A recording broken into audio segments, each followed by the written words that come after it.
ಹೋದ್ರೆ ಕುಮಾರಣ್ಣ ಮಾತಾಡ್ಬೇಕು, ಇಲ್ಲ ನಿಖಿಲ್ ಅವ್ರು ಮಾತಾಡ್ಬೇಕು. ಅದ್ಮೇಲೆ ನನ್ನನ್ನು ಸೇರಿಸ್ತಿರು ಇವಾಗ ಕೆಲಸ ಮಾಡಿ ತೋರಿಸ್ತೀನಿ ಅಂತ ಕುಮಾರಣ್ಣನಿಗೂ ಗೊತ್ತು, ನಿಖಿಲ್ ಅವ್ರಿಗೂ ಗೊತ್ತು, ಸಮೃದ್ಧಿ ಅವ್ರಿಗೂ ಗೊತ್ತು, ವೆಂಕಟೇಶ್ವರ ಅವ್ರಿಗೂ ಗೊತ್ತು, ಇಲ್ಲಿನ ಎಲ್ಲ ಪಕ್ಷದ ಮುಖಂಡರಿಗೆ ಎಲ್ಲರಿಗೂ ಗೊತ್ತು.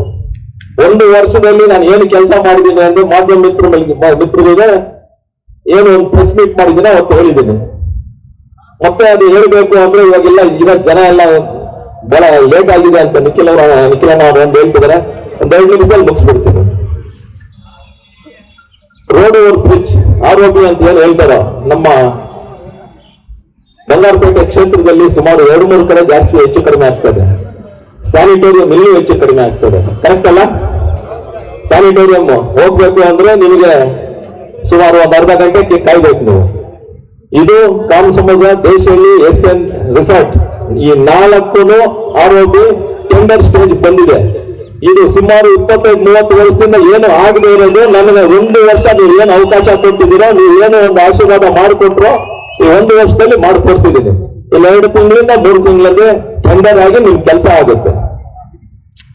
ರೋಡ್ ಏನು 4 ಲೈನ್ ಇತ್ತು, ದಿನಕ್ಕೆ ಸುಮಾರು ಒಂದು 10-15 ಆಕ್ಸಿಡೆಂಟ್ಗೆ ಆಗ್ತಾ ಇತ್ತು. ಒಂದು 10 ಜನ ಆದ್ರೂ ಸಾಯ್ತಾ ಇದ್ರು.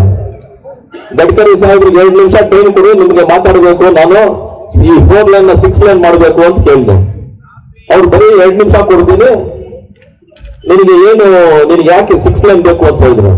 ನಾನು ಒಂದೇ ಮಾತಾಡಿದೆ, ದಿನಕ್ಕೆ 15-20 ಆಕ್ಸಿಡೆಂಟ್ ಆಗುತ್ತೆ, ದಿನಕ್ಕೆ ಒಂದು 10 ಜನ ಸಾಯ್ತಾರೆ. ಅದು ಯಾರಾದ್ರೂ ಕಾರಣ ಆದ್ರೆ ಅದು national highway authority of India, ಇಲ್ಲಾಂದ್ರೆ ನಿತಿನ್ ಗಡ್ಕರಿ ಸಾಹೇಬ್ರೆ ಕಾರಣ ಅಂತ ಹೇಳಿದೆ. ಸೆಕ್ರೆಟರಿ ಕರೆದು ಫಸ್ಟ್ ಸ್ಯಾಂಕ್ಷನ್ ಮಾಡಿಕೊಟ್ಬಿಡಪ್ಪ ಇವನಿಗೆ ಅಂದ್ರು. ಇಂತಹ ಕೆಲಸ ನಾನು ಮಾಡ್ಕೊಂಡು ಬರ್ತಾ ಇದ್ದೀನಿ. ಏನು ಸಂಘಟನೆ ಮಾಡಬೇಕು ಅಂದಾಗ ಮುಂದೆ ನೀವು ಸಮೃದ್ಧಿ ಮಂಜು ಅವರೇ, ನೀವು ಮುಂದೆ ಹೋಗಿ ನಿಮ್ ಹಿಂದೆ ನಾವು ಬರ್ತೀವಿ. ಸಂಘಟನೆ ಮಾಡಕ್ಕೆ ನಿಮಗೆ ಒಂದು ಚಾತುರ್ಯತೆ ಐತೆ.